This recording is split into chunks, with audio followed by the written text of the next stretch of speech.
These tyres were not made for this road. I am swerving all over the place.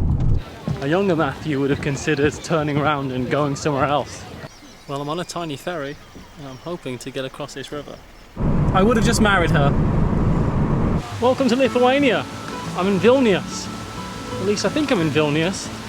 I'm only meant to be here for half a day as I head out across the whole country. Lots of things to explore.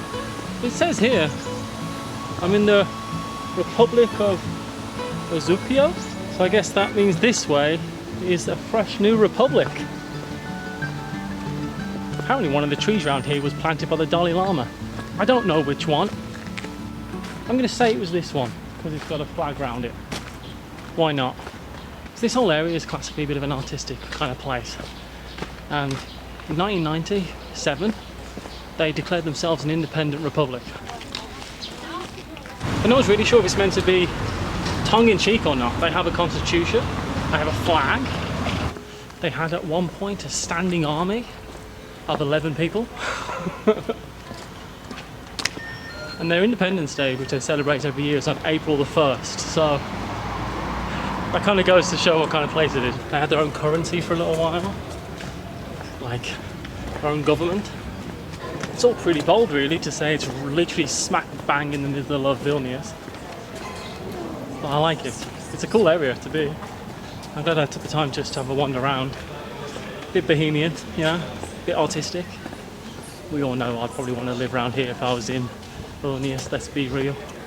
And while it's recognised by absolutely zero world governments, the constitution looks pretty legit and has a few really good pieces on it. Everyone has the right to live by the river Vilnia, and the river Vilnia has the right to flow for everyone. Hell yeah.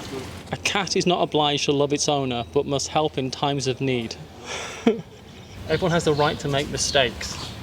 Been there. Look at all of these. These kind of been cheap to make. There's a cost incurred with this type of decoration. Where are they getting their money from? That's what I want to know. People who want to do micronations, they're a certain breed, aren't they? I love it. Don't tell us what to do. It's time to leave this little republic and go explore the rest of Lithuania. Join me. I do have one more little quick stop before I leave Vilnius, though I was just going profoundly the wrong direction. Well, I'm en route now, I hope. Apparently it says that if you touch this cat's ear and believe in miracles, that you'll walk away with no fear, truly living. Well, I'll let you know. I can absolutely see why you'd want to have the right to live down by this river in your constitution. It couldn't be more idyllic down here. And it's not deep enough to swim, but you can't have everything. You've only got 11 soldiers, you know? Pick your battles. I've been turned around about 6 times, but I'm finally on the right track. Surely. I've kind of eliminated all the other options. This has to be the right way.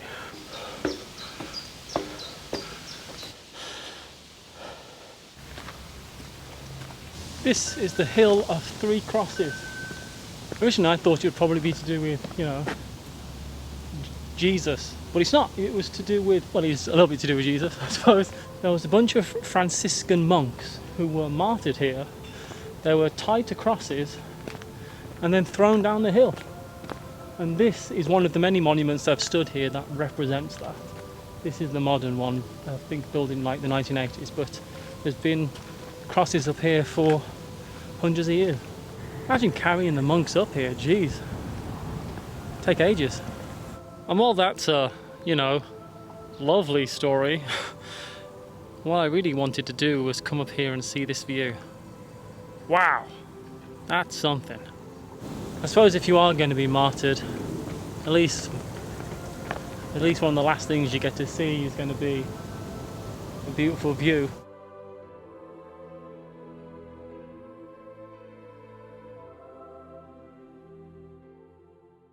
Something tells me this isn't the standard path down.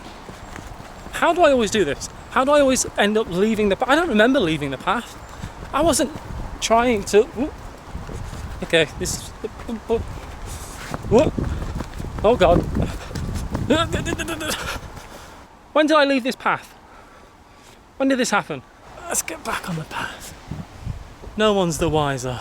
So I've made it out to Vilnius, picked up a car, and now I'm heading to the coast. But first, I'm making a slight detour by a place called Šiauliai to see something I want to see. Tai tokie planai, kad sėdėti įrašų studijoje ir...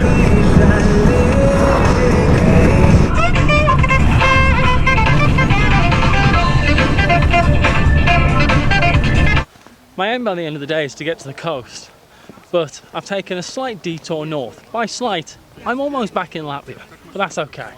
I've come to the hill of crosses, so let's have a look around.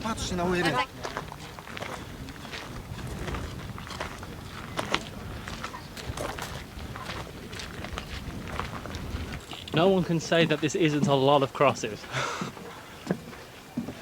So apparently this was a pilgrimage site where you can celebrate Lithuania being a Christian nation, even while things like Soviet occupation were happening. And this place has stood the test of time against all odds to be a place where Christians can celebrate being Christians, regardless of what else is going on. Kind of walking through a little path. I wonder if I'm meant to be this way. Who could say? You know, it's almost seen like a rebellion against what was allowed at certain times in history. Gosh, it goes on and on and on. There's meant to be 200,000 crosses here.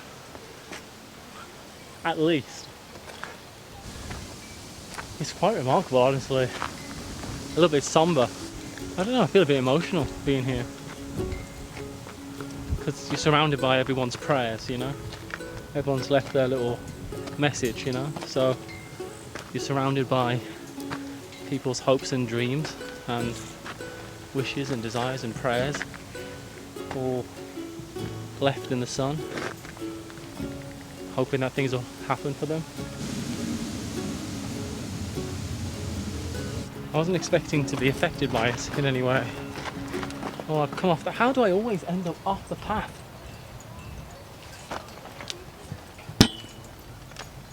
How do I do it?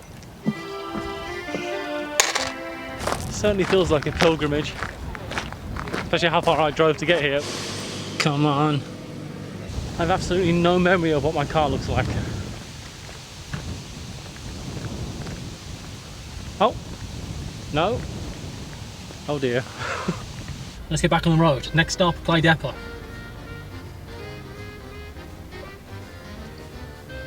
I mean, once I've drank this, I mean, it's pretty good, honestly. But maybe that's just dehydration. Should you be drinking coffee if you got dehydrated? It doesn't matter. Let's just move on. So the plan this morning is to go to Neringa, but to do that, I need to get on a ferry. So let's try to work that out. Continue on Miniho's Gay TV. The ticket I bought worked, so that's a good sign. And now I'm just following the other cars, I'll be honest. Kind of glad I'm not first. Well, I'm packed onto a ferry. Do I have to stay in my car? Can't I sightsee? This is the first ferry of the day. I wanted to be on the first one. Why not build a bridge? Is that just me? Is this a uniquely dangerous piece of water? And if so, why are we on a ferry on it right now?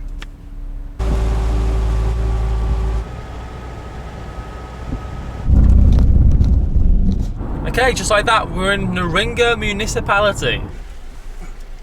That's you.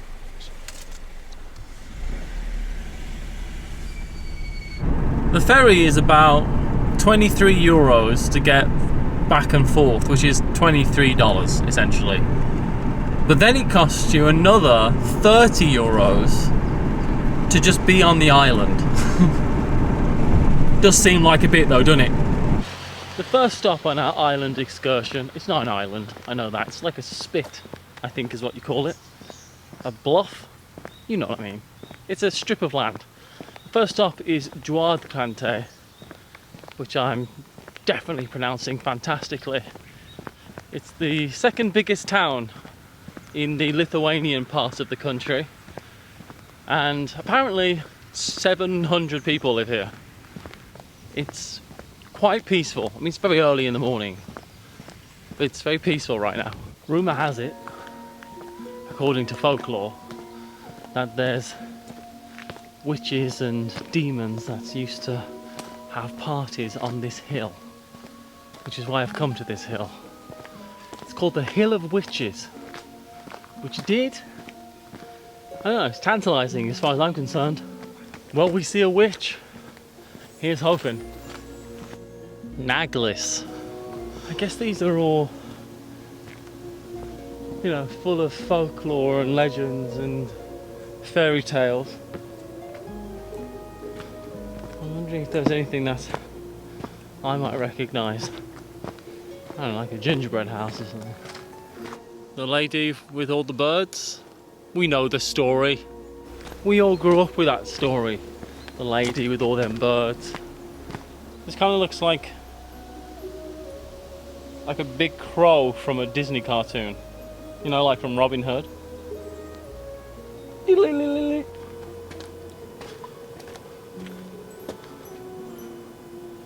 An old lady or an old guy, it's difficult to tell, playing cards with the devil. Looks like they're in like a tavern or something. He looks very happy about his hand. First time at karaoke, absolutely loving it.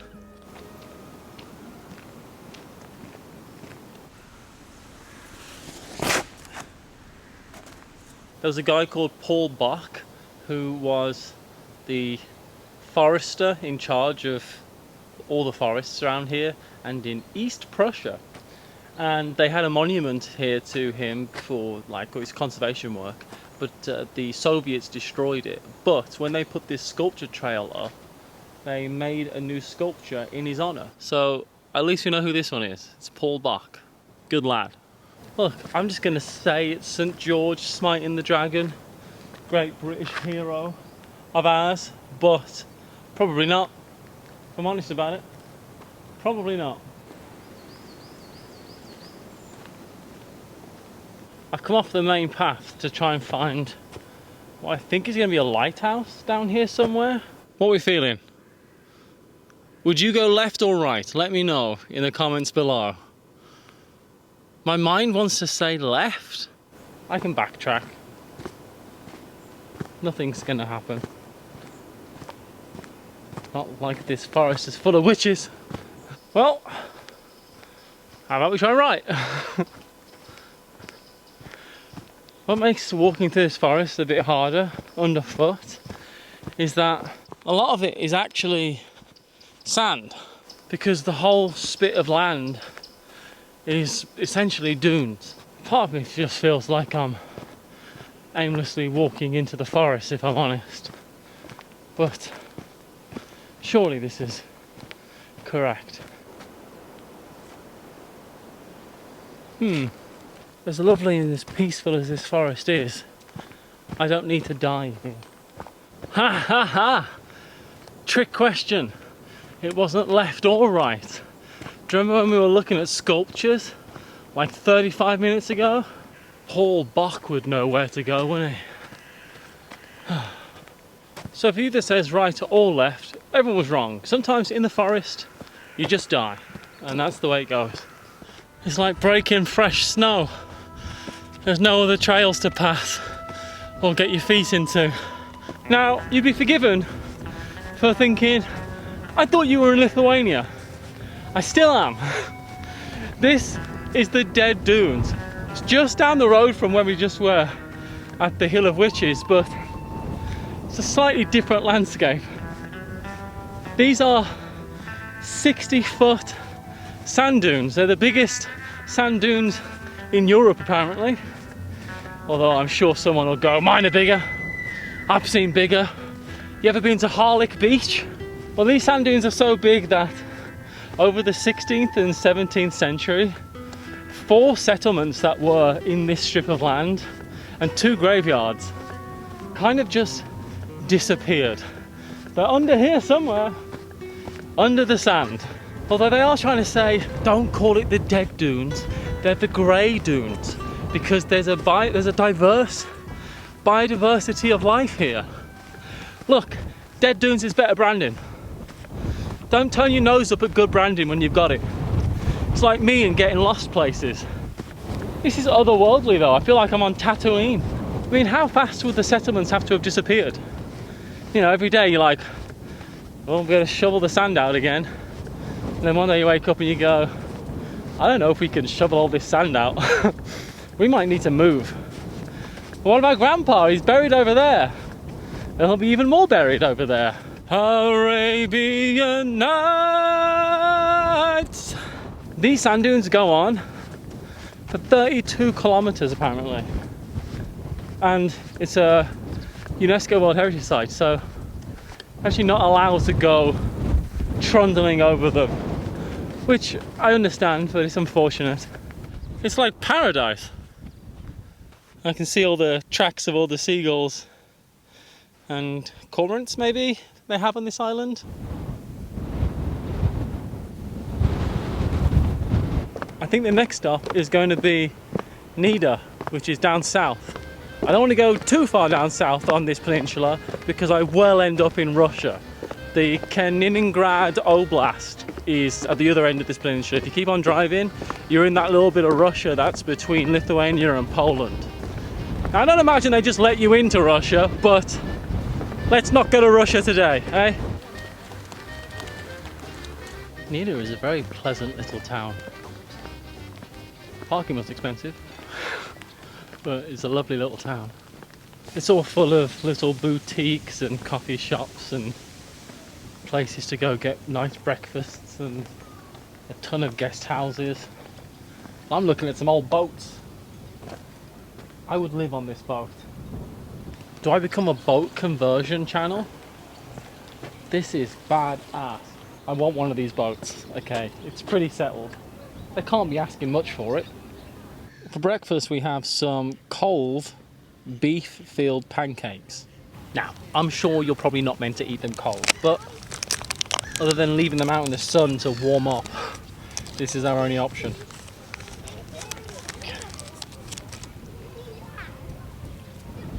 That definitely needs heating up, profoundly so. I mean, it's nice, but it would be better if it was hot with some like barbecue sauce to dip it in or something.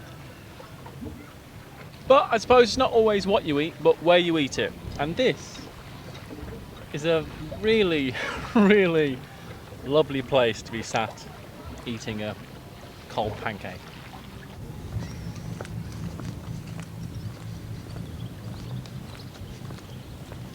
I bet when it's winter though, this sleepy town becomes infinitely more sleepy.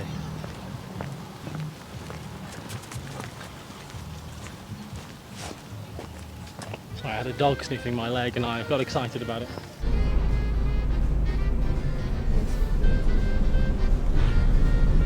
You know, I can't say it's the best view I've got in the whole world, but this ferry crossing does work really well. So I'm at the Open Air Museum of Lithuania, because of course I am. From what I understand, it's absolutely massive, and there's lots of different houses and buildings that are all how it would have been in Lithuania like 100 years ago. I'm gonna get lost. This place is huge. I'm gonna try to take a mental note. Put that into my mind palace. If I go straight on to the Meisterlis, there's like a little town. So that's my first stop. God, I love museums, especially open air museums. Is this really the way up this dirt track? Surely not. I woke up at 5 AM to drive halfway across the country to do this. I'm pretty excited. If my voice is a little hoarse, it's because I was singing as loud as I can to stay awake on the drive here.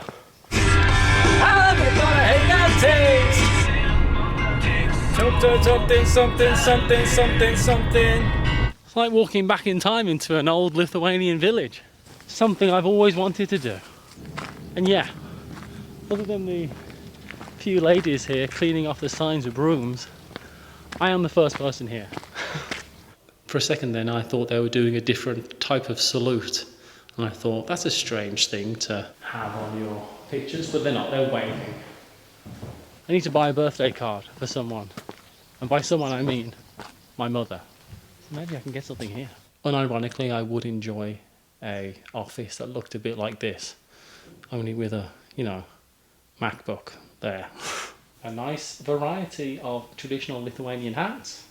My mum will appreciate me sending a postcard. I will get the pink, this one. Stamp Germany, Italy, UK. UK. Thank you. Da, da.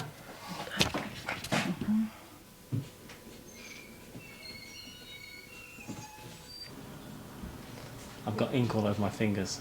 In here? Yeah. Bye. Thank you. I just want a cabin in the woods. That's honestly the thing I want more than anything else in the whole world. Not the temperance movement. Those killjoys. For special occasions, I guess normally it was walking, right? There's space for your shopping and your groceries.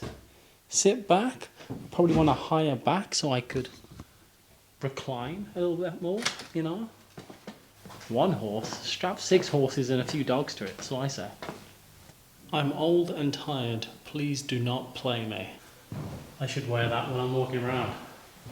That's how I feel. Well, I look with all of these traditional Lithuanian weavings. It's the kind of guy I am. I've wandered up in it now, and it's like a little old village area. And it's funny because 3 of the 5 buildings that are named are all called the Corn Barn. I guess they had their priorities straight. Corn. I feel like I'm in the middle of absolutely nowhere, wandering around the back roads through old villages, which I guess is what they're going for. But it does feel like you're trekking to a different village to get to the next building. If anyone's wondering what my ideal house looks like, it looks pretty much like that. I mean, with Wi-Fi obviously, let's not go crazy. Am I still in this museum, or am I just in the woods now? Who could say? It's a very relaxing place to be, honestly. The pace of life at the Outdoor Museum of Lithuania is slow. This part of the museum, or is it just a Lithuanian man's house? I need to see a placard. If there's a placard outside, that'd be very unusual for a home. I don't think they're active beehives, but all of these are beehives. In the 16th and 17th century, what they would do is they would hollow out trees, because they found that the bees were in the hollows of trees, right? So they hollowed out their own trees to tempt and coax the bees in. And what they would do is they'd put signage out of them to say, hey, these are my bees, don't touch them. And then around the perimeter of the beehives and the apiaries, they would put like defensive barriers and stakes and pit holes and stuff to stop bears from eating all the honey. Which is kind of cute, but devastating if you've waited all year for some honey, I suppose. You just see a bear munching down it. Doesn't matter where you go in the world. Everyone decided, what the hell are those bees up to? But that tastes good. Apparently there's food this way. It's a little bit out of the way, so I'm not gonna hold my breath or anything, but I could do some food.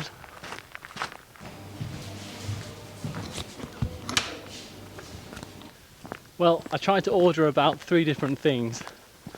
They didn't have any of them. And then eventually someone came out of the kitchen to say, hey, there's no food. I'm sorry.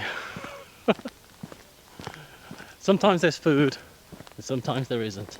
That's just the way it goes. Jums papasakos dėl jų, gerai? Gerai, ačiū. Kol kas geros dienos jums. Iš perdavimus, o New York Knicks komanda, kuriai jis atstovauja. I've been turned around so many times on these Lithuanian back roads, I tell you. But I'm now in the heart of nowhere, hoping to find a ferry to cross a river. I'll settle for some tarmac at this point though, frankly.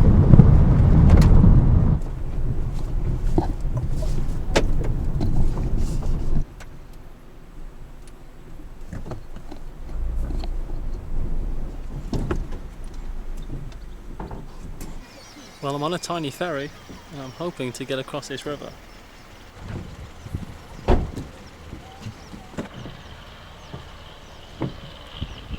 The ferry moves with the power of the river, so it doesn't go very fast. It's cool. This isn't high octane Fast and Furious kind of footage.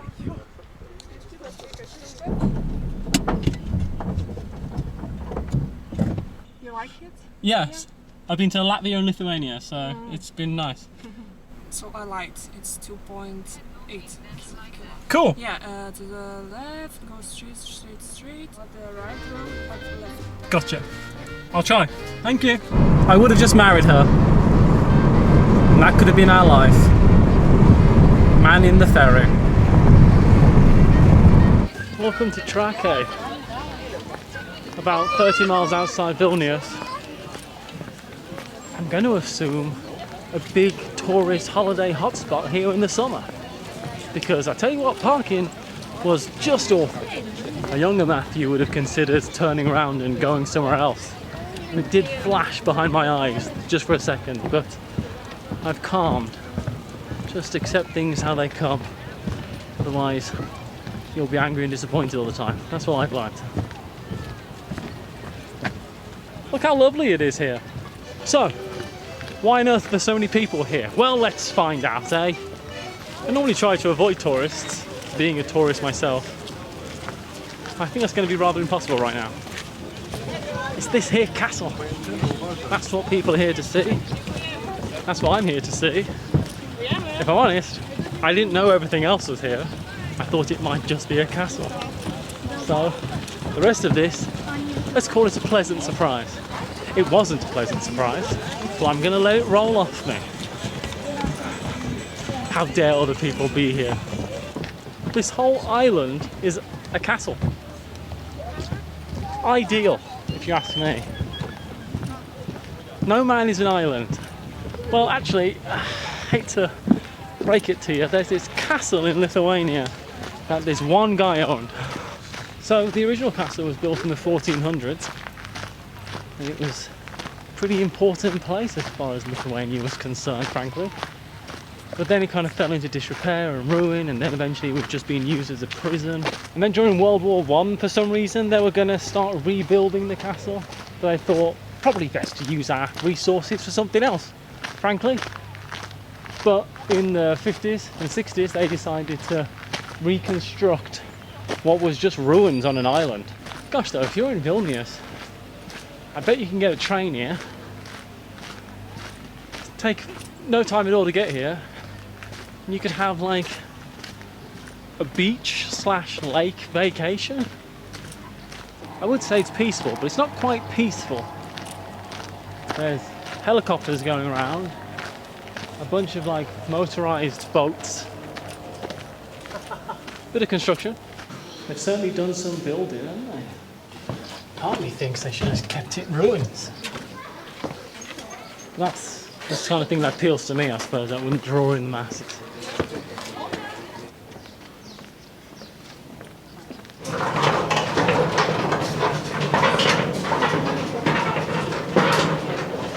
Looks like they're definitely still rebuilding. I'll tell you what though, let me around the grounds of this castle with a metal detector. That's all I really want. Where the hell am I?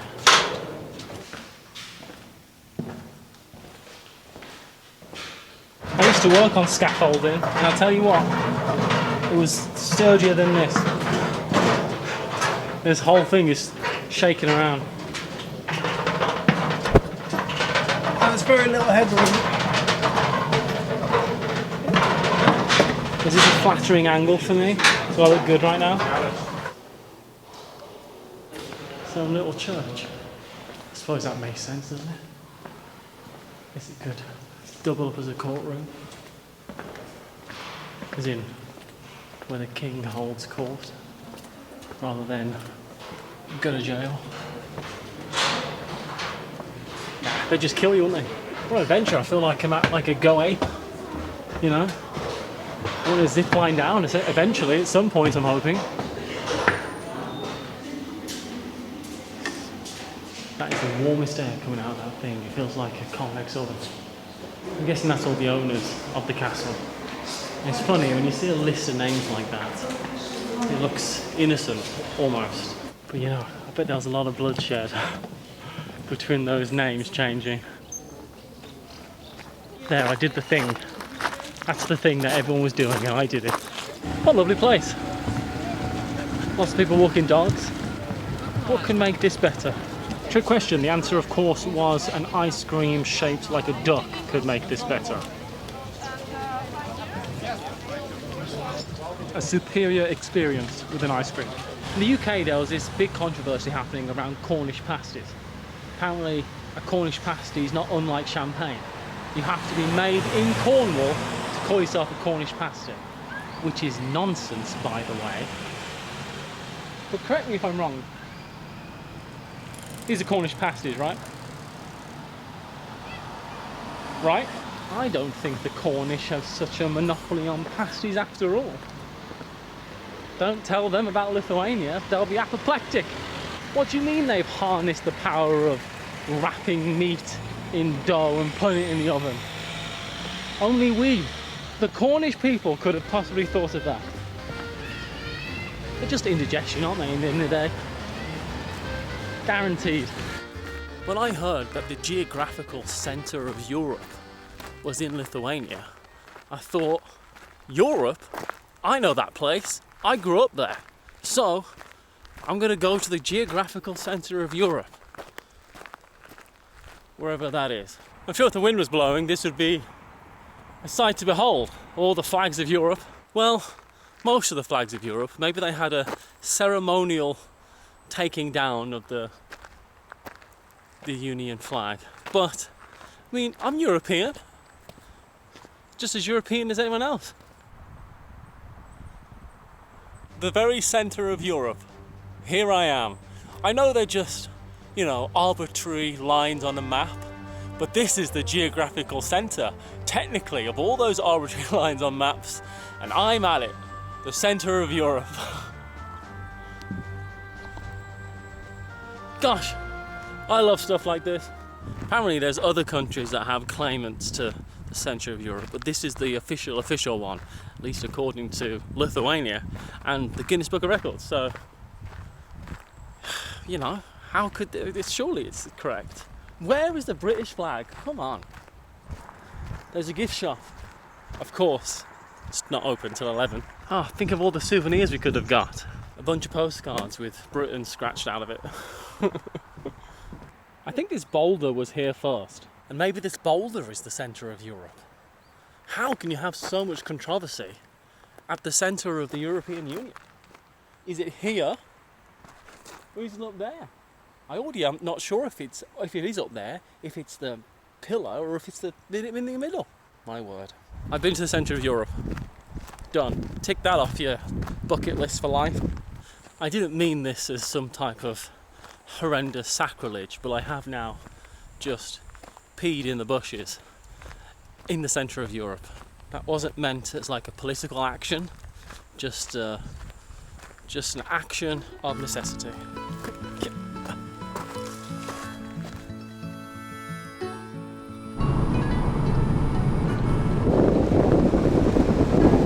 These tyres were not made for this road. I am swerving all over the place. I'd like this to end now, please.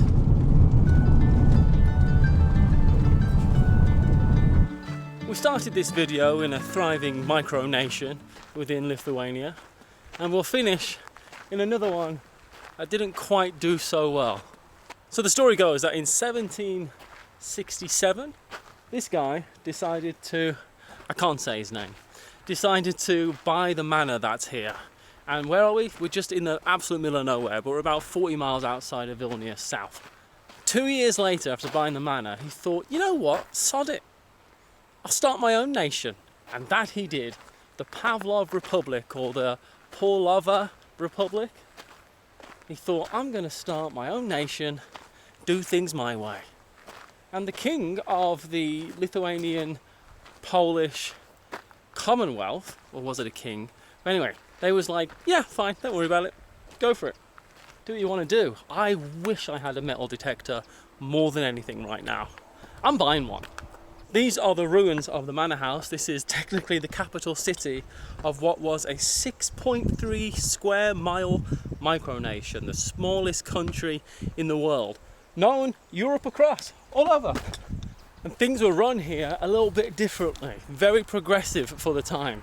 Here, they decided to allow people to earn money so they could pay taxes and just be regular citizens. He set up schools and a church, and the women were allowed to go to school, and they had their own coat of arms, their own army. I can't imagine it was a very big army, but they had some guns. And every 4 years they'd get everyone together from the whole country, which was the capital, which is here, and like 4 little villages. And they'd have a consensus, they'd have a talk and a chat. How are things going? But ultimately, it was the greater political machinations going on in the background of Northern Europe at the time that put an end to this republic after about 27 years, something like that. Then it fell into ruin. You've got to love the kind of person it takes, the guts to say, I'm starting my own nation, that's it, I'm doing it, I can do better, we've got guns. And that is it from Lithuania, and of course the tiny Pavlov Republic in which we now stand. Thank you so much for joining me. I hope you've had a good time. There's a subscribe button below, and there'll be more videos coming soon. Thank you so much for being here. I wouldn't have done it without you, you know? So I'll see you next time, everyone. And until then, be kind to yourself, and onwards and upwards.